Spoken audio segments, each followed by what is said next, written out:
Welcome to Insight. In today's program, we have with us Dr. Atta Quddus, who received his MSc in Satellite Communications and his PhD in Mobile Cellular Communications, both from the University of Surrey, UK. He is currently a lecturer in Wireless Communications in the ICS, the Institute of Communications, at the University of Surrey here in the UK. During his career, he has led several successful UK national and international research projects and currently plays an active part in the 5G IC research program of the Institute of Communications. Dr. Quddus is also a principal developer of a professional link-level PHY simulator which has been used in industry by both cellular network operators and chip manufacturers over the last several years. In 2004, he won the Centre for Communication Systems Research Excellence Prize, sponsored by Vodafone, for his research on adaptive filtering algorithms. We'll also take a look at Dr. Quddus's own research to better understand his work, and we'll walk you through the career paths one could take to embark upon this field of scientific research. But before all that, let's take a short look at a day in the life of Dr. Atta Quddus.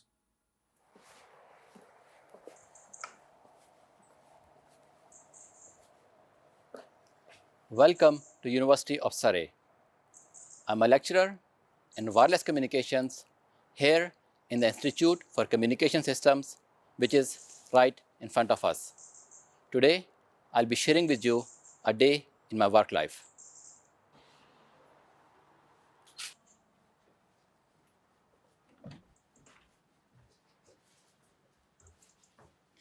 So we are here in the 5G Innovation Center, which is a building where I spend most of my day.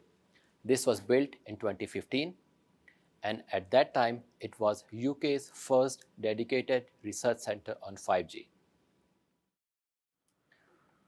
So within the 5G Innovation Center, we have got a testbed facility that consists of about an area of 4 square kilometers that has got about 44 base stations or external towers that provide cellular connectivity, and they all are connected to this server room which provides the core network that provides all the routing and switching capabilities.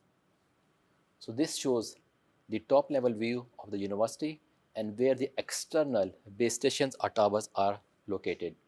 Some of them are small cells, some of them provide large coverage areas, but they all are connected with this core network, and this core network is then connected with Vodafone's core network that is located in Newbury. So when the 5G Innovation Center was established, it had the support of external organizations and companies like the BBC, BT, and Vodafone. Now we have got about more than 70 external partners. On a typical day, when I have some teaching, I come about 8 o'clock in the morning, as typical lectures start at 9 a.m. Then I make my way straight to the lecture theater to set up the lecture arrangement, check up the audio video. Typical lectures last for 1 to 3 hours, and then when I'm back at my office, typically I have got quite a few emails from queries from students or from my research collaborators. I respond back to them, and then I turn my focus towards my research. So as part of my research, I have to read technical papers and reports, sometimes reports from standardization bodies, so that we are aware of the current state of the art, and with our research, we can further advance the scientific know-how. So as part of my work, I develop signal processing algorithms. So I write down some mathematics, I draw some diagrams, some constellations, and when I'm done, I've developed an algorithm. Then in computer software, we got a package MATLAB. When we run that, then we do a rapid prototyping, do some simple programming in MATLAB, and when we run it up, we can see how our algorithms work, see the performance of our proposed schemes. As you can see in this diagram, we got one signal with 16 bits per sample, the other one has got 4 bits per sample. This, when we reconstruct the signal, it's got a worse performance as compared to the signal having 16 bits per sample. Then once we are happy with the modeling of the algorithm in MATLAB, then we go and actually do the programming in C++.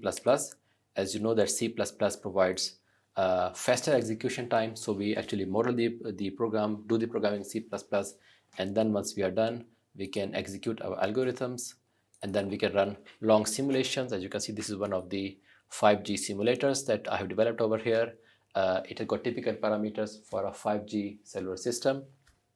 We can provide the signal bandwidth, we can provide the transmit power, and then once we can provide the environment in which the signal is going to be simulated, whether it's a indoor environment, outdoor, vehicular, and then when we run the simulations, then we can see the key parameters of interest, such as what is our throughput in the current situation and what the blocker rate. So these are some of the key metrics that we can evaluate and see out of this simulator.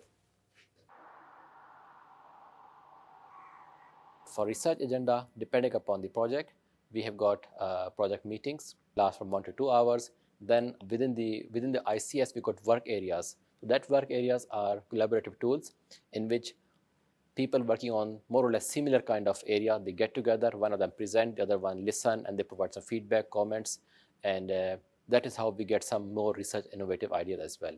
In the afternoon, typically I may have a meeting with my postdoc RAs. We discuss the work, we take the next steps, we prepare the presentations, and then some part of the day I like to spend reading the papers and thinking about some further research ideas. Viewers, as you have just seen there, a brief introduction into the life of Dr. Atta Quddus.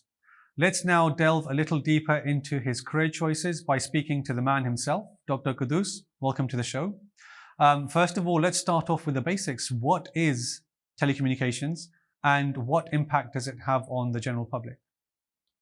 The fundamental problem of telecommunication is to reproduce a message that is selected at another point. The 2 points could be either in space or in time. So as far as communication in space is concerned, like myself communicating with yourself sitting at another point, this is an example of communication in space. But we could also have telecommunication in time, and an example is when we write data on our hard disks, on our CDs, we read out at another instance in time. That is also an example of telecommunication, but at 2 different instances in time. And so how could a school or college student, for example, get into the field of telecommunications? What may the potential requirements be for that person? The field of telecommunication is basically a subfield of electrical engineering. So if anyone who is interested is highly advised to take the first degree in electrical engineering, whose scope is quite wide, and after doing the first degree, one can go into various areas such as either power electronics or signal processing or optoelectronics or nanoelectronics or even audio, video, speech processing, video processing. So signal processing and telecommunication is one particular option that becomes available to anyone who does the first degree in electrical engineering. The typical requirements are, of course, good grades at A levels. Mathematics is, of course, is a must subject. And in addition to mathematics, one is advised to take either physics or electronics or computing. Oftentimes, we see that solutions are sought to address some sort of pre-existing issue or problem. What does your research try to address? What issue does it attempt to resolve? The field of telecommunications has been an active area of research for the last few decades. However, it still is a very vibrant area of research. There are many research problems that still need better solutions or new solutions even today. So among the challenges that we are facing is better utilization of the radio spectrum, because the bandwidth or the set of frequencies at which we communicate is limited. So we need new ways for better utilization of the radio spectrum that can minimize interference. We also need energy efficient operation, which is quite important these days due to the issues with climate change. You'll be surprised to know that the base stations or towers from which signal radiates is consumes so much power over the course of year that it constitutes a significant proportion of the UK's total electricity consumption. So we definitely need new solutions that are energy efficient. And as we go into future, we need to increase the data rates further higher. We also need to reduce the two-way delay or latency over the network so that new applications can be supported. And so in terms of yourself, your team members, your colleagues, have you experienced any sort of scientific breakthroughs? Not as a breakthrough, I would say, that has been adopted globally, but certainly we have come up with some of the solutions to the problems that I mentioned before, and that are being researched elsewhere as well. Predominantly, my research has focused on reducing the interference and also focusing on improving the coverage of cellular networks. Often you would have come across situation in which there is not enough signal at your mobile. That is an outage problem. So my recent research focuses on coming up new ways and solutions by which these outages could be minimized. And from a consumer perspective, are there any practical applications of this research? Are there any practical benefits to the consumer? For sure, when the coverage improves, the end user will experience less number of outages. They will experience better signal quality. That will also enable them to sustain more data rates, and in general, they will have a better experience or better quality of experience. Dr. Quddus, thank you for sharing your insight with us. And now we will move on to the next part of the program where Dr. Quddus will walk us through his research in more detail. Over to you, Dr. Quddus. I'm going to present before you the historical developments in the field of wireless communications from early day primitive systems to modern day state-of-the-art 5G systems. And in that context, I will also present my own research in this field. It all began with a humble beginning by the development of telegraph in 1836 by Samuel Morse. This was a device that was able to send information from one place to another over a wide medium by means of electrical signals. Samuel Morse is also credited by the development of Morse code that you can also see on the right-hand side on the slide. This code was very cleverly designed. As you can see, it consists of only dots and dashes. Thereafter, Alexander Graham Bell developed a fixed telephone in 1876. Round about the same time, further developments were being taken place, particularly by James Clerk Maxwell, who discovered the rules governing the behavior of electromagnetic waves. Then about 1887, Hertz actually demonstrated the existence of electromagnetic waves. Further developments in this field came by the works of Guglielmo Marconi, who for the first time demonstrated wireless transmission in 1895. However, that was over a distance of only few kilometers. Marconi kept on improving his equipment, and by 1901, he was able to demonstrate wireless transmission across the Atlantic Ocean over a distance of more than 2,000 miles. However, the antenna Marconi used was more than 150 meters wide, as you can see in the diagram on the right-hand side. The antenna that Marconi used was 150 meters wide. From that, you can guess or you can gauge the advantage or the progress we have made from that point, as these days, the antennas that are located on mobile phones are so small that they are barely visible. To summarize, by 1970s, the public switched telephony network had already penetrated in almost all countries of the world, and telephone became a worldwide necessity. Thereafter, a revolution came when in the early 1980s, a wireless telecommunication system was established, which is called the first generation of mobile cellular systems. In UK, it was known as TACS, or the Total Access Communication System. This system proved for the very first time that it was possible to have a mobile phone on the move. Then in the early 1990s, the so-called second generation of mobile communication systems were developed. These systems still exist with us today, and they provide the concept of global roaming. That is, you can take your phone to any other country of the world and you would still be able to use it. GSM also came along with an app or application, that is SMS messages, which still exists with us today. So from 2010, 4G systems came into the operation. These are also known as LTE or long-term evolution systems, and these have been able to provide wireless broadband. So let's look at the usage of data, and there are some statistics on the slide. As you can see that there are almost 6.4 billion smartphones.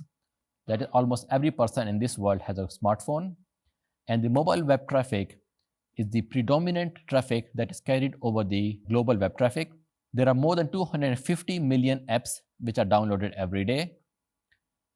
There are almost 5 billion YouTubes every day, and more than 4.4 billion social media profiles exist. And just by taking the example of one social media account such as Instagram, there are more than 50 billion photos, and same numbers exist for other platforms. So this shows that the wireless or the data usage has continued to grow exponentially in the last few years. So that produces a problem that the current systems, for example, the 4G systems, would certainly not be able to accommodate this growth in traffic. So this constitutes what we call as crisis or capacity crunch. And the prime reason is the capacity of the systems doubles every 10 years, whereas the mobile data usage doubles almost every 2 years. And the reason behind is we got limited bandwidth. If the bandwidth were infinite, of course, we would have been able to carry on or support such an increase in data. So it was in this context that 5G systems were developed, who were supposed to be more spectrum efficient, and they were able to provide millions of connectivity, millions of devices need to be connected with the system. And they've also reduced the delay or the latency over the network. And 5G systems have also been able to provide new services, such as support a vertical industry, such as autonomous cars, vehicles, which can drive driverlessly, which can communicate with the roadside infrastructure, cars can communicate with the other cars and maintain their safe distancing. So similarly, the 5G systems have found their way or usage in the industrial automation sector, where there are millions of devices, sensors that need to communicate wirelessly. And because 5G systems have been able to reduce the delay or the two-way latency over the network to less than 1 millisecond, they have been able to provide services such as remote surgery. Similarly, these smart meters, they can also use 5G services. So because of the high speed as well as the mass connectivity, 5G services have found their usages or application in many other industries. So in this context, my own research focuses on improving the coverage in typical wireless systems. So even present day modern cellular systems like 4G systems or even 5G systems, sometimes they have got coverage problem, as can be seen on the diagram in the slide on the left hand side. This shows a typical deployment of base stations or towers with 3 cells at each side. And as you can see, this diagram shows signals where there is good coverage by pixels of red intensity and where we got low coverage by pixels of blue intensity. So you can see that the dead spots have been distributed all around the network. So my current research has focused and shown that there are certain ways by which this coverage can be improved, as can be seen on the diagram on the right hand side, where you can see that the pixels of blue intensity have been reduced, although at the expense of some slight reduction in the pixels of red intensity. But the overall network coverage improves.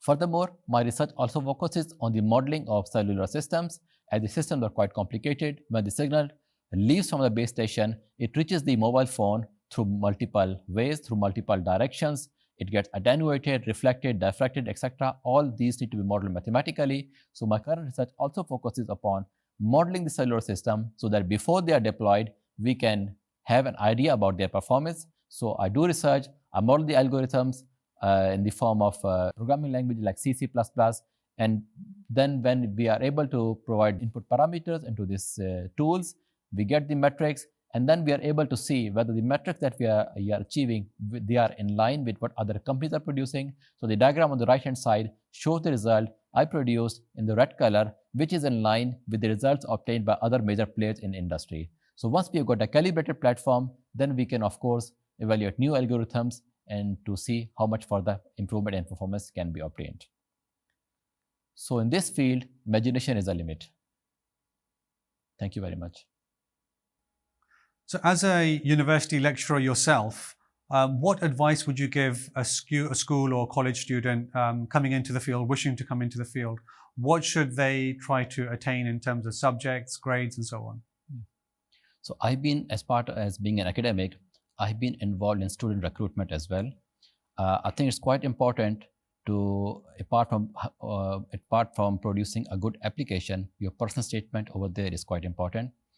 And it is also quite important that apart from getting good grades, if you've got some experience, some work experience, that doesn't have to be working with some company, but anything, for example, you have prepared some products or some kind of demos in this area. I think as a university lecturer, we highly appreciate that, and we value those students who have already put their hands into developing something or producing something.